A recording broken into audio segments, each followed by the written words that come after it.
Hello everyone, this is Professor Kuehn. I'm recording this video from my office at Wisconsin Lutheran College.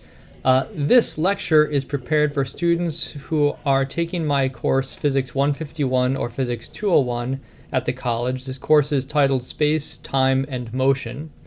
As I mentioned my syllabus for this course, the course is really divided into 4 separate units. The first unit, we'll be studying the works of Galileo. We'll be focusing on a book called Dialogues Concerning Two New Sciences. I'm just going to run through this briefly. The second unit is going to be on the work of Blaise Pascal, specifically his physical treatises where he talks about the weight of fluids and atmospheric pressure. The third unit is going to focus on the work of Isaac Newton, specifically his Principia, or Mathematical Principles of Natural Philosophy. That's the longer title, but Principia for short. And the final unit of the course is going to be on the work of Albert Einstein, specifically his special theory of relativity. So the present lecture is going to provide a short introduction to the work of Galileo. So let's get right into it. So Galileo, this is some biographical background information about Galileo. He was born in 1564. He was a scientist and an engineer and really a philosopher who was born in Pisa in Italy. He's one of 6 children. His father was a fairly famous lutist and music theorist, and you'll see that coming through in some of his dialogues. He has a very strong interest in music and its relationship to mathematics and science. Galileo considered becoming a priest, but then he decided to study medicine at the University of Pisa. This was primarily, apparently, for financial reasons. But after attending some geometry lectures, he decided to transfer to mathematics and natural philosophy. So natural philosophy is, I guess, what we would now call science, but it was more broadly understood about the philosophy of nature. How do we understand nature? The first public lecture that Galileo gave was in 1588. This was an interesting lecture titled On the Shape, Location, and Size of Dante's Inferno. Now, some of you may have come across Dante's Inferno. I don't know if you've read this before, but it was a long poem written by Dante, of course, and it was a very famous piece of literature. And it was very well known to the Italians, of course, and to many other people. And so what Galileo basically did in this first job talk of his is he was kind of demonstrating that he understood literature, and he also understood how to do mathematical and scientific analysis. So strictly speaking, what he did in this lecture is he tried to do a structural analysis of Dante's Inferno, or Hell, basically reported the dimensions of it, the size, the columns, and so on that Dante wrote about, and tried to argue that it was structurally sound. So it was a nice way of marrying a study of literature and science. And he must have done a good job because he was appointed as an instructor of perspective and chiaroscuro, that's kind of the study of light and dark in art, at the Academy of Art and Design in Florence. Later on, Galileo went on to teach geometry and mathematics and astronomy at the University of Padua until 1610. So, in 1632, let me jump ahead a little bit. This is a very brief overview of Galileo. He published a book called his Dialogues Concerning the Two Chief World Systems, Copernican and Ptolemaic. So let me say a few things about that. So remember, at the time of Galileo, the Copernicus had just published his Revolutions of the Heavenly Spheres. So Copernicus published this in 1543. It was a book in which he argued that the Earth revolved around the sun. And this was a revolutionary idea at the time, because the older perspective was one of geocentrism, that is, that the Earth is at the center of the universe and the sun and the other planets go around the Earth. That would be the Ptolemaic system, or the ancient. It was actually a system that dates back much further to the time of Aristotle and before, the ancient Greeks, and it was popular up through the Middle Ages. Ptolemy was a very famous ancient Greek astronomer whose work on the geocentric worldview basically shaped thinking all the way up through the Middle Ages. Copernicus then in 1543 wrote this book where he was challenging this and saying that actually the Earth goes around the sun. It's interesting because Copernicus in this work, he tried to present himself as reviving an ancient idea that had been dismissed too soon. In fact, there were ancient Greek thinkers who thought that the Earth was one of the planets. So Copernicus said, we basically rejected this idea too soon. Let's go back to this idea. Anyhow, Copernicus wrote this book, published it, and he had dedicated it to Pope Paul III. This is during the time of the Holy Roman Empire under Charles V. In 1543 is when Copernicus published this. And having dedicated to the Pope, it actually didn't cause that much controversy in the sense because he was very deferential and he was presenting this as an idea that should be considered. And in fact, it went over quite well at the time. But by the time Galileo was defending the Copernican worldview, things had changed a bit. This was at the time of the Protestant Reformation, and I think what was happening is you see some kind of reactionary attempt to kind of push down ideas that were not officially sanctioned. And so in 1616, there was an inquisitorial council that branded Copernicus's view of heliocentrism as, quote, foolish and absurd in philosophy and formally heretical, since it expressly contradicts the sense of sacred scripture in many places. So between 1543, when he published it, and 1616, there's sort of a change of view that the church was trying to clamp down a little bit and saying this not only doesn't philosophically make sense, but it formally looks heretical, like it contradicts scripture.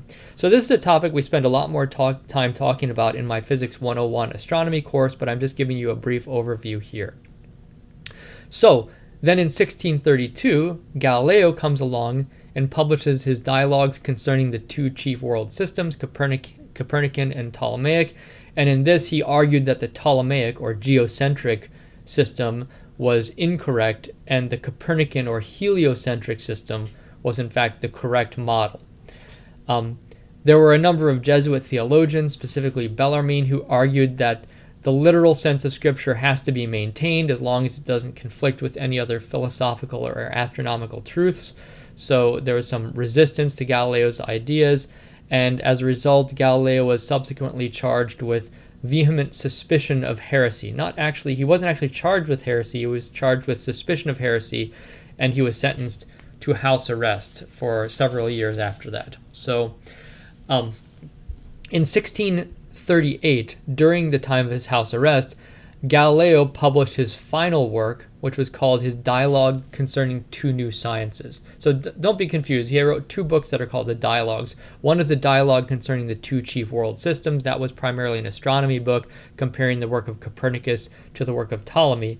This is his Dialogues Concerning Two New Sciences. This is his last work, kind of the summation of his life, published in 1638. This is the text that we'll be focusing on in this class.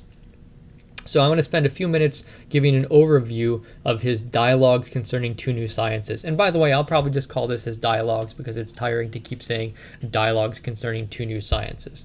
So it's called a dialogue because it is formed, it's written as a friendly conversation, kind of like reading a play. It's written as a conversation taking place over the course of 4 days. So when you read this, you'll see that it says, for example, day 1.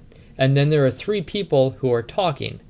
And then they'll go on to day 2, and those 3 people are having a conversation once again, day 3 and day 4. So that's the way that the dialogues are broken apart into 4 days of conversation. The conversation is taking place between 3 people. Their names are Salviati, Segreto, and Simplicio. Of course, they're all S names, so it's hard to keep them straight, but you have to try to do that, okay? So Salviati is the one who is really representing the ideas of Galileo. So sometimes Salviati will say, I was reading a book by this famous scientist, and he says this. And the idea is that Salviati is reporting what Galileo himself was writing down. So Salviati is the mouthpiece for Galileo's ideas. And then Segreto and Simplicio will then ask him questions. So for example, let's say, I don't believe what you're saying about how cannonballs fall. So can you explain this in more detail? And I've been taught something differently, so how do you explain your ideas? So Segreto and Simplicio are interrogating Salviati and trying to grow and understand what Salviati is talking about. Segreto is really sort of the presented as the honest learner, someone who really wants to understand. Sometimes Simplicio, as his name might imply, is someone who's parroting the old ideas that Galileo is trying to combat. So Simplicio is basically serving as a mouthpiece for older, they might say older or Aristotelian thinking. And Simplicio is saying, well, Aristotle taught this, and that's what I believe. And then Salviati will come back and say, yeah, well, Aristotle was incorrect. Aristotle was correct about some things, but he was incorrect about other things. So you'll notice that this really takes place in the form of a play or a dialogue. It's interesting to point out that this is a very uncommon thing to do today. I don't pick up a copy of Physical Review Letters and read an article and it's written in the form of a dialogue, right? It's not a common thing to see this now, but it's actually a quite refreshing thing to come across because it gives it a rhetorical style that's very entertaining to read. And you'll notice that Galileo has a lot of humor in this as well. Some of it's very subtle humor and satirical, and some of it is really obvious. But it allows him to, this dialogue form allows him to meet some of the objections that he was anticipating when presenting some of his ideas. So that's why it's called the dialogue concerning two new sciences. So why is it called the dialogue concerning two new sciences? So, well, because there are two primary topics that he's talking about, these two new sciences. And so what are these sciences or topics of study that he's going to be talking about? Well, the first one is the strength of materials. So he's interested in the topic of how hard it is to break things and why are they difficult to break. Does it have to do with their size, their shape, the material out of which they're composed, or what are the factors that give rise to the strength of materials? So that is the first new science that Galileo is discussing. The second new science that he's discussing will be the science of falling objects, falling bodies, and projectiles. So Galileo is very interested in practical questions of how far can you shoot a cannonball, the idea of artillery. So he wants to get a better understanding of the science of projectile motion or artillery. Now, although these are the two new sciences, the two main topics that Galileo is discussing, you're going to find that the conversation of these three people turns to many, many subjects. So it gives an opportunity for Galileo to discuss his ideas about many scientific and mathematical, in fact, philosophical and even theological ideas. And I have a quote here where they're having this dialogue back and forth, and one of them says, if by digression, that is kind of going off on these tangents, if by digression we can reach new truth, what harm is there in making one now?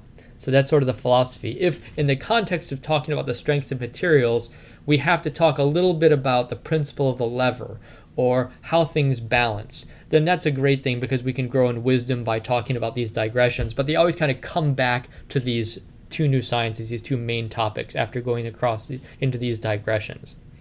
This quote goes on to say, remember that we are not tied down to a fixed and brief method, but we meet solely for our own entertainment. So this is a nice, refreshing approach that we're not in this because we have to follow a particular method. Rather, we're trying to enjoy what we're doing. We're having a scientific conversation about science, and this is for our enjoyment. So that's something that he mentions. So what are some of these digressions, some of these other topics that Galileo discusses in his 1638 book? Well, I'm just going to tick off some of these that we're going to come across, and we'll be covering these during the first 5 or 6 weeks of this course. So some of the topics is, how do the physical properties of a structure, particularly its resistance to fracture, scale with its size? So for example, if I have a boat, let's say I'm building a boat and it has a mast, and then it has a crossbeam from which you hang a sail, and the crossbeam is able to support a sail. Let's suppose now that you were wanting to make that boat twice as big. So you wanted to make the boat twice as long, twice as wide, twice as tall, the mast twice as tall and twice as thick. You were to scale everything up by a factor of 2. Would that beam, that cross beam, still be able to support the sail? And for that matter, would it still be able to support itself? Or is there some scale, some size that things would break under their own weight? So, and if so, would this put a limit on the size of built structures? So is there a size that you would make things beyond which they would actually collapse under their own weight? Does it give a limit to the size of built structures or art, human arts, or even to the size of viable living organisms? So for example, if you were to have a human being hold out his or her arm, you have to support the weight of your arm in so doing. And if you were to have a giant, let's say, a person twice as big with their arm twice as long and twice as thick, would that giant's arm be able to, would the giant still be able to support his arm? Okay, and not only human beings, but other kinds of organisms. So can you just scale up the size of organisms and their bodies would work just as well? This is a topic that Galileo is very interested in, and it actually inspires many later thinkers who are discussing metabolic rates and other kinds of processes in biological organisms. And we'll actually touch on this a little bit more in the context of Galileo's work. Another topic that Galileo is interested in is what is it that holds materials together? So if you have a rope and you're trying to break a rope, a piece of hemp rope, what is it that actually binds the fibers together? Is there there's not glue in it, so how do they stick together so that the rope doesn't break? After all, a rope, as he mentions, if you have a 100-foot rope, there are not a bundle of 100-foot threads. They're actually short threads woven together, and when you try to break it, it's very difficult to break. So what is it that holds a rope together? And for that matter, what is it that holds concrete or marble or gold or water together? So what is the what is the process by which things hold together? He throws out some ideas, and you're going to see that this is approaching the topic of atomism. So how is this topic of the cohesion of materials related to their microscopic structure? This is a topic that Galileo is very interested in. In this topic, he also is interested in the question of, does nature permit a vacuum? So the idea at the time that was very popular is that nature abhors a vacuum. We've probably heard this term before. Nature abhors a vacuum. It's usually referred to talk about political situations. When one ruler is deposed, one will fill his place because nature doesn't like a vacuum, right? But this topic, this idea in a physical sense, is that nature doesn't actually permit a vacuum. So if you try to, if you take two microscope slides, two glass plates, and try to pull them apart, it's hard to get them apart. And it's not because there's some glue between them. The scientists at the time would say, well, it's because in so doing, you would have to create a vacuum between them, and because nature abhors or hates a vacuum, that's what causes those microscope slides to stick together. So does nature, Galileo is interested in, does nature in fact permit a vacuum, and how is nature's abhorrence of a vacuum, how can it account for the cohesion or sticking together of materials?